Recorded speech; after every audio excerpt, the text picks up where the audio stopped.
গাজীপুর জেলার প্রাণকেন্দ্র জয়দেবপুরে ঐতিহাসিক ভাওয়াল রাজবাড়িটি অবস্থিত।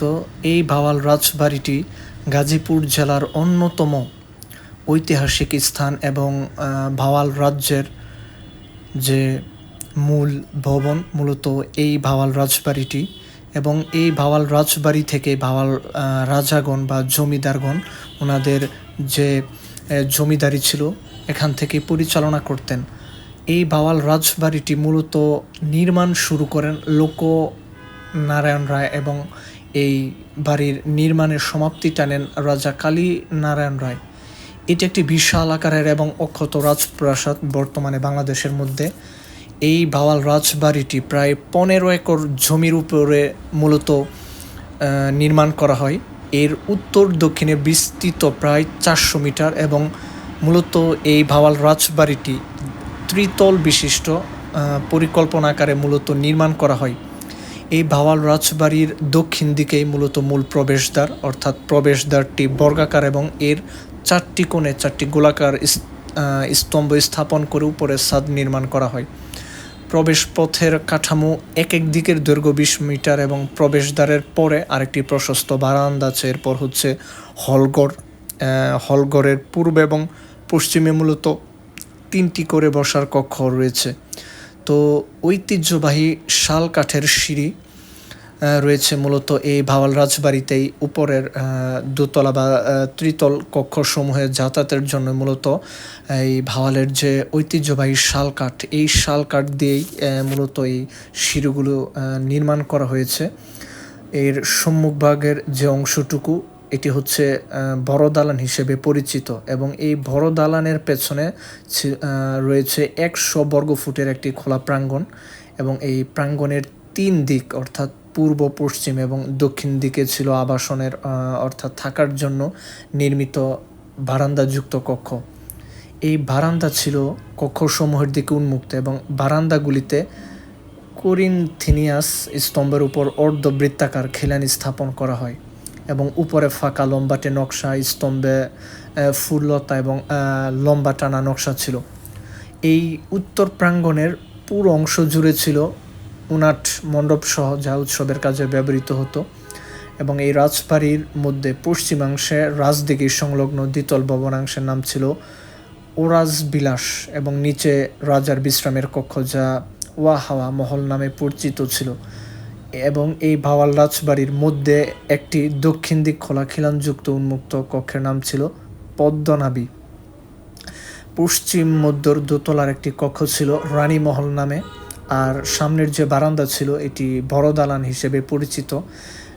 1897 সনের ভূমিকম্পের পর এই রাজবিলাস অন্যান্য ইমারত একটু ক্ষতিগ্রস্ত হয়। তো বর্তমানে এই ভাওয়াল যে রাজবাড়ি এটি জেলা প্রশাসকের কার্যালয় হিসেবে ব্যবহৃত হয়ে আসছে এবং এর পেছনের দিকে কিছু ভবন বা কক্ষসমূহ গাজীপুর জেলা জজ কোর্টের বিভিন্ন শাখা উপশাখার কার্যপ্রণালী এর মধ্যে সম্পন্ন হয়ে থাকে এবং গণপ্রজাতন্ত্রী বাংলাদেশ সরকারের বিভিন্ন মন্ত্রণালয় বা উপমন্ত্রণালয়ের বিভিন্ন শাখা আর কাজ এখানে হয়ে থাকে। তো এই ভাওয়াল রাজবাড়িটি বলা যায় যে গাজীপুরের মধ্যে অন্যতম পুরাতন এবং বলা যায় খুবই প্রাচীন।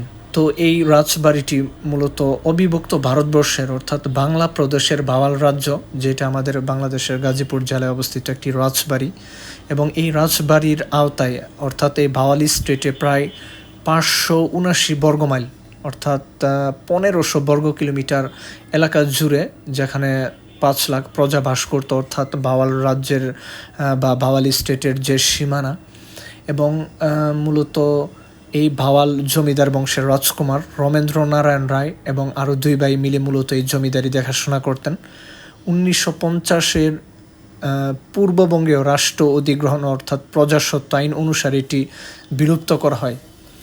তো এই রাজবাড়ির যে ইতিহাস এটা অনেক সমৃদ্ধ এবং এই ভাওয়াল রাজ্যের বা ভাওয়াল রাজা রমেন্দ্র নারায়ণ রায় ওনাকে ঘিরেই মূলত একটি বিখ্যাত মামলা, যেটি ভাওয়াল সন্ন্যাসী মামলা হিসেবে পরিচিত, এটি ঘটেছিল এবং একে কেন্দ্র করেই প্রখ্যাত সিনেমা অভিনেতা উত্তম কুমার, ওনার চলচ্চিত্র নির্মাণ করা হয়েছিল এই ঘটনাকে কেন্দ্র করে, এবং পরবর্তীতে পশ্চিমবঙ্গের আর এক জনপ্রিয় চলচ্চিত্র নির্মাতা সৃজিত মুখোপাধ্যায়, উনি এক যে ছিল রাজা এই নামে একটি চলচ্চিত্র নির্মাণ করেন, যে সিনেমার কাহিনী মূলত এই ভাওয়াল সন্ন্যাসী মামলা এবং ভাওয়াল রাজা।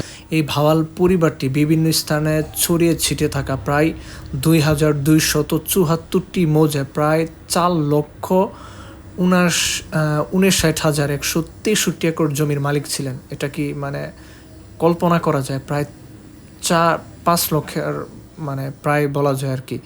তো 1904 সালে যখন জমিদারিটি সরকারকে প্রায় 83,052 টাকা রাজস্ব হিসেবে প্রদান করে এবং সকল খরচ বাদ দিয়ে মোটায় হতো প্রায় 4,62,096 টাকা।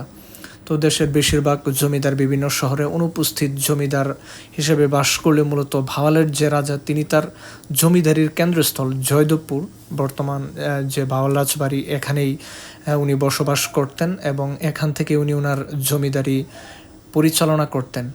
তো এই ভাওয়াল রাজবাড়িটি খুবই গাজীপুর জেলার একটি ঐতিহাসিক স্থান।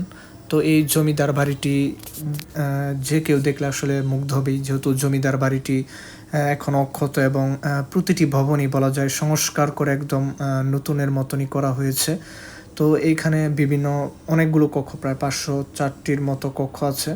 তো এই কক্ষগুলো সংস্কার করে গণপ্রজাতন্ত্রী বাংলাদেশ সরকারের বিভিন্ন বিভাগ, উপবিভাগ ইত্যাদির বিভিন্ন কার্যালয় বা শাখা উপশাখা হিসেবেও ব্যবহার করা হচ্ছে।